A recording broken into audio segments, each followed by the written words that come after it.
আসসালামু আলাইকুম ওরহমতুল্লাহ নাহমাদুহু ওয়া নুসাল্লি আলা রাসূলিহিল কারীম আম্মা বাদ। প্রিয় দেশবাসী, মাহে রমজানের শেষ 10 দিন জাহান্নাম থেকে মুক্তির 10 দিনের প্রথম দিন আজ অতিবাহিত হতে চলছে। আল্লাহ রাব্বুল আলামিনের বান্দা 3 প্রকার, 3 শ্রেণীর। এক শ্রেণীর তো এরকম বান্দা যাদের কোনো গুনাহ নেই, গুনাহ হওয়ার সাথে সাথে তারা তওবা ইস্তিগফার করে আল্লাহ পাকের কাছে কান্নাকাটি করে নিজের গুনাহ মাফ করিয়ে সব সময় পাক ও পবিত্র থাকে। এই সমস্ত বান্দা যখন মাহে রমজানের প্রথম রজনী আসছে, তাদের উপর খাস রহমত বর্ষিত হয়েছে।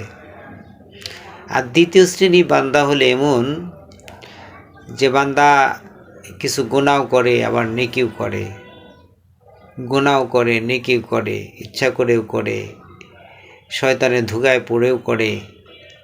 এই সমস্ত বান্দারা 10 দিন রোজা রাখার পর তাহাজ্জুদ, তারাবি সকল প্রকার আমল করার কারণে আল্লাহ পাক মেহেরবানি করে তাদেরকে দ্বিতীয় 10 দিনে মাফ করে দেন।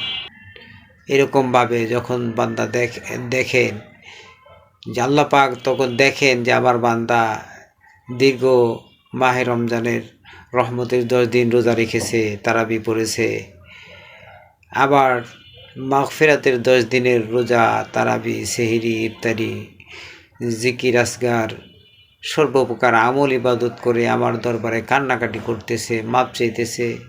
তো এরকম অবস্থা যখন দেখেন আল্লাহ পাক তাকে মাফ করে দেন। তৃতীয় শ্রেণীর বান্দারা হলো এরকম যারা অনেক গুনাহগার, গুনাহ করতে করতে অনেক বেশি পরিমাণ গুনাহ করে ফেলছে।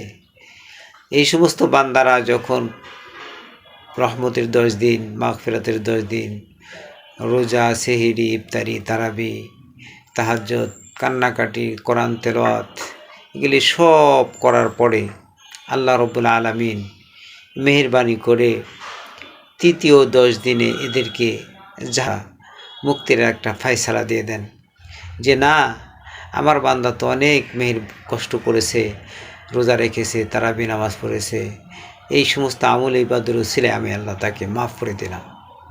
আল্লাহ পাক আমাদের সবাইকে কবুল করে নেন।